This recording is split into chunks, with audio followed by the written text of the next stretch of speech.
First off, who has seen this thing before? Okay, man, they really suck at marketing. Who at least knows what this does? Who, seeing me standing behind it, thinks they know what it does, and I probably shouldn't have it on stage right now?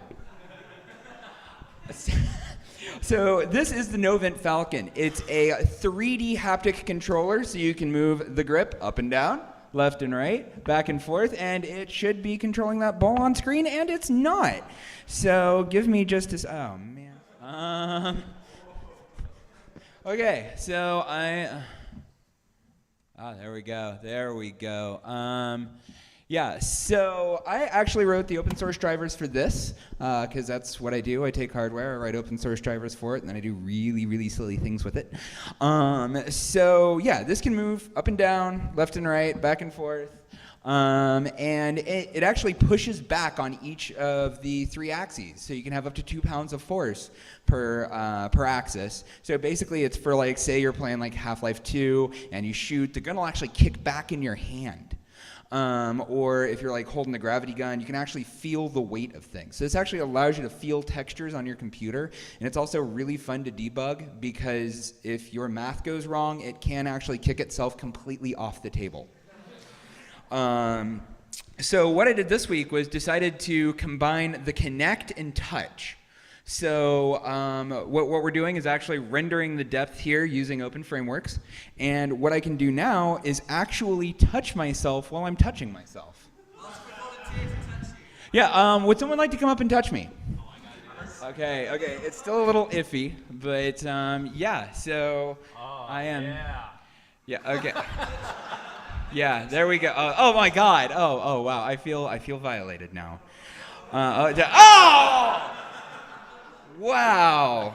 Okay. So so anyways, one of the interesting things that we found, and I'm happy to let other people try this, like in the demos later too.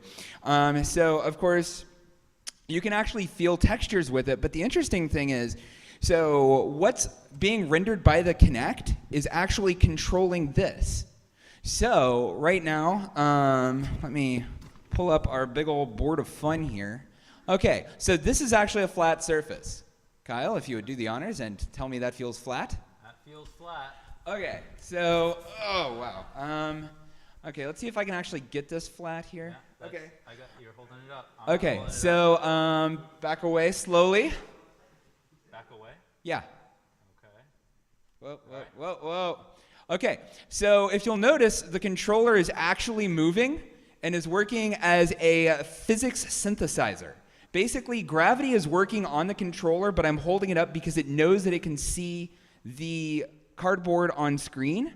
So I can actually also make the ball roll around. It just rolled off. It just fell off. Yeah, I dropped it. So I'm actually making a controller out of a control to feel controls.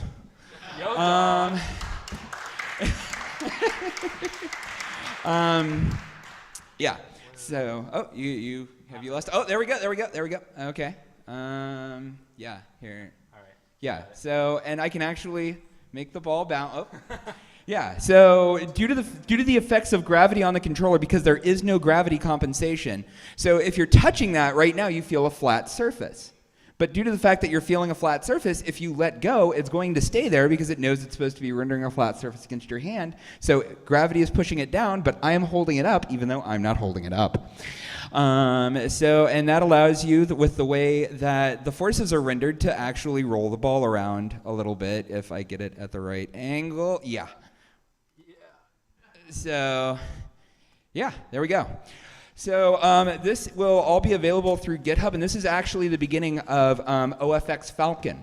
So soon we will actually have haptics in open frameworks via OFX Falcon, and if I also get bored, maybe OFX Vibrator.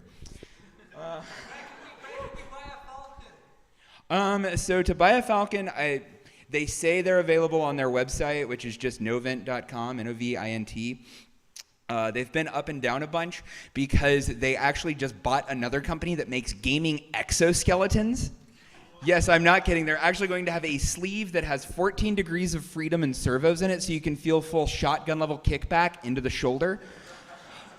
I would just like you to think for a second, what is Kyle going to do with that? Cool. So yeah, all of it's available on GitHub, as well as the original drivers for this, which have been out a while now, but it's cool to see it all working together. Thank you so much. Awesome. Thank you, Kyle.